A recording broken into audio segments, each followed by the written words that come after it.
आणि यानंतर बघूयात एक मोठी बातमी, ती म्हणजे अपघातानंतरही बेस्ट प्रशासनाची अरेरावी बघायला मिळते आहे। माध्यमांच्या प्रतिनिधींना देखील धक्काबुक्की केली आहे। प्रकरण दाबलं जातंय का हा प्रश्न त्यामुळे उपस्थित केला जातोय। माध्यमांना वार्तांकन करण्यास रोखण्याचा प्रयत्न या संपूर्ण परिसरामध्ये करण्यात आलेला आहे।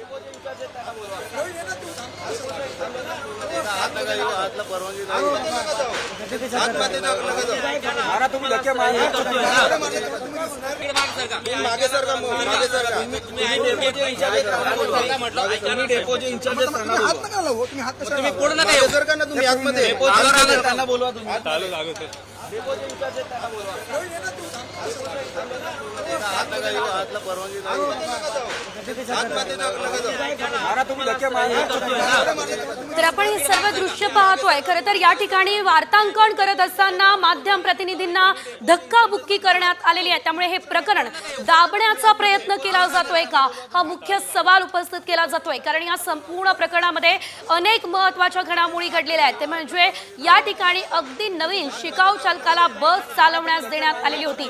त्यामुळे या ठिकाणी बेस्ट प्रशासनाचा हा हलगर्जीपणा आहे का हा मोठा सवाल उपस्थित झालेला आहे।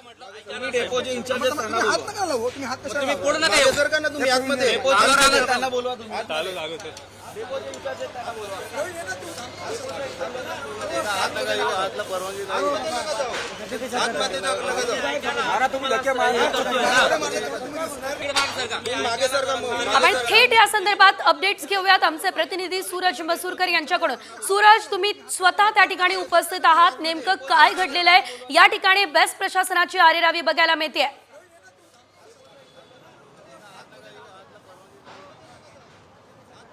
नक्कीच एकतर काल हा मोठा भयंकर अपघात घडला आणि महत्त्वाचं म्हणजे त्या ठिकाणी कंत्राटी कामगार जो होता, ज्याला कोणताही अनुभव नव्हता, अशा चालकाला बेस्ट प्रशासनाने कामावरती ठेवलं। आणि आता माध्यमांना देखील जे सत्य आहे किंवा वार्तांकन करताना माध्यमांना बेस्ट प्रशासनाचे जे वर्कर आहेत, जे कामगार आहेत, ते आडवते। जर का पाहायला गेलं तर आज आता सर्व माध्यम जे आहेत ते जी अपघातातली बस आहे ती त्या आगारामध्ये आणली होती आणि त्याचंच वार्तांकन करण्यासाठी सर्व माध्यमांचे प्रतिनिधी जे आहेत ते या ठिकाणी आले होते। मात्र वर्करांनी जे इकडे आगारामधले कामगार आहेत त्यांनी जे माध्यमांचे प्रतिनिधी आहेत त्यांच्यासोबत अरेरावीची भाषा केली, तसेच त्यांना धक्काबुक्की देखील करण्यात आलेली आहे। या ठिकाणी आपण या ठिकाणी जेव्हा जे वार्तांकन करण्यासाठी आलो होतो तेव्हा आपल्याला माध्यम वार्तांकन करताना अडवण्यात आलं होतं आणि त्यांनी अरेरावीची भाषा जी आहे ती सर्व माध्यम प्रतिनिधीसोबत वापरलेली आहे। खरं म्हणजे पाहायला गेलं तर एका ठिकाणी अनुभव नसलेल्या चालकाला कंत्राटी पद्धतीने रुजू करण्यात आलेला आहे, त्याच्यामुळे हा एवढा मोठा अपघात झाला। आणि आता माध्यमांना वार्तांकन करताना देखील हे जे कामगार आहेत आगारामधले ते आता अडवत आहेत। निश्चितच सूरज, अशा प्रकारे अडवलं जातंय त्यामुळे कुठेतरी हा बेस्ट प्रशासनाचाच हलगर्जीपणा आहे आणि त्यामुळे अपघात घडला का हा देखील सवाल उपस्थित होतोय। धन्यवाद तुम्ही दिलेल्या या सर्व सविस्तर माहितीसाठी।